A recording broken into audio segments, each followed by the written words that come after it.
Tyler Bertuzzi has been traded to the Boston Bruins. So that is wild. Honestly, we knew that he was going to be traded. We had a pretty good idea he was going to be traded. Let me rephrase. We really thought, as Red Wings fans, thought that he was going to be traded. He was a UFA. They had some contract discussions, but we just knew that they weren't settling on anything. He's gone through two pretty tough contract negotiations with Steve Yzerman, and so it was one of those things where, two tough ones. He wasn't really willing to take a discount, which I understand as being like you're in the NHL for only so long. Like, let him, get your bag and everything.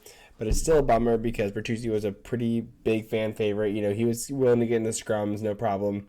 And he was willing to defend his guys. So I'm a little bummed about it. But honestly, for the haul that you got him, and I'm going to go over some of the stats of why it's a big deal of how much you got for him. Because it's just a seller's market.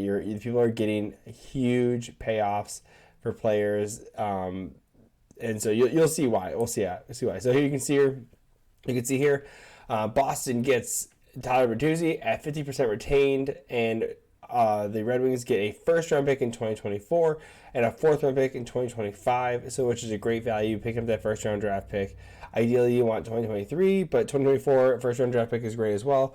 And we have a pretty good idea of thinking that Boston is probably going to end up winning the Stanley Cup or at least make the Stanley Cup, the Stanley Cup finals, the conference finals in the Eastern Conference. So you'd actually probably rather have a 2024 pick, just because I don't know what their 2024 is going to look like, because they have guys that are trading and they're really going all out this year. So I'm really curious on what they're going to do. So I actually probably prefer the 2024 pick for Boston in this case. So still, it'll be a pretty low draft, or pretty low draft pick, meaning that it'll be probably in the 20s or something like that. Still, they'll probably still make the playoffs in 2024, but it's still something. So let's jump over to an asset Tyler Bertuzzi they're going to be getting, and just kind of go over some of the points that he has. So you can see the toothless guy. I love it, man. He's epically known as being toothless. He's actually a Memorial Cup winner, or a Calder Cup winner, which is for the AHL. He won it with the Grand Rapids Griffins. You can see right here in 2016-2017, going and winning the MVP for the Calder Cup, as well as actually winning the Calder Cup in that year. I mean, look at 19 points, 19 games, did phenomenal that year. So good for him. Got his time and won his championship there, which is exciting. So the 2 years I want to highlight is the goal is actually 3 years. So 2020 is 9 games played, 7 points. That was the year that he had a back injury and he ended up getting back surgery. So there was a skepticalness, I would say, of what was going to be expected of him. He went out and he did phenomenal with the 62 points in 68 games, 30 goals, and which is awesome. Good for him, man. A phenomenal 30-goal scorer, first time in his career that he's done that. And then follow up, you see this next year, 29 games, only 14 points. But mind you, this is a player who has broken his hand twice. I think it's both hands twice, blocking shots. So that's the reason that his games are so low. He's still an elite talent, still playing very well, which is one of the reasons I was really so surprised that Yzerman was able to get a first-round pick out of the trade for Bertuzzi, which is, like I said, impressive because, I mean, the market right now is crazy. People are giving away draft picks like it's nothing. I mean, they're getting big pieces back, though, too. So Bertuzzi once... some of the bigger players got traded, being like Horvat, and some of the bigger wingers. Eventually Bertuzzi became a hot commodity, which is why Yzerman was able to sell so high and get a first and a fourth for. By the way, a UFA, you can see right here in this contract status, he was a UFA, which at the end of the year, which means that he was going to go to free agency, so you had to get something for him. And honestly, the way the Red Wings were playing, they were in a seller mode once they lost. They played well against Tampa, but the 2 games they lost against the Senators were pretty tough. They were pretty brutal, especially for a team like the Senators, who are in your position. They're in a similar rebuild. They're in the same spot, so to get blown up by them is pretty rough, to say the least.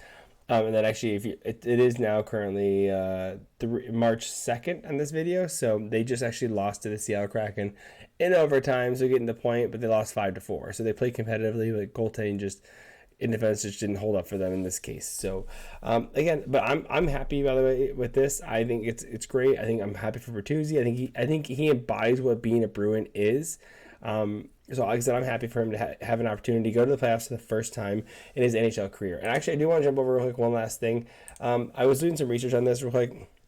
You can see that the Red Wings at 20th, this is on Wikipedia, just go over the draft, you can see that Red Wings actually got Anthony Mantha at 20th overall, and which, by the way, if you didn't know, they actually traded him to Washington for a first-round pick and Verana and a fourth-round pick.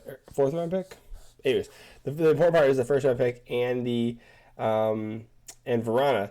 By the way, do you know why they actually weren't supposed to be picking 20th? They were actually supposed to be picking 18th, but if you scroll down here to this note right here, you can see that Pittsburgh's second round pick went to the Detroit Red Wings as a result of a trade on June 30th. Okay, that sent the first round pick in 2013, 18th overall, to San Jose in return for a first round pick in 2013, 20th overall. So there's the Red Wings moving down from 18th overall to 20th overall. And this pick, well, what is this pick that they're talking about? It is right here. You can see 58th overall.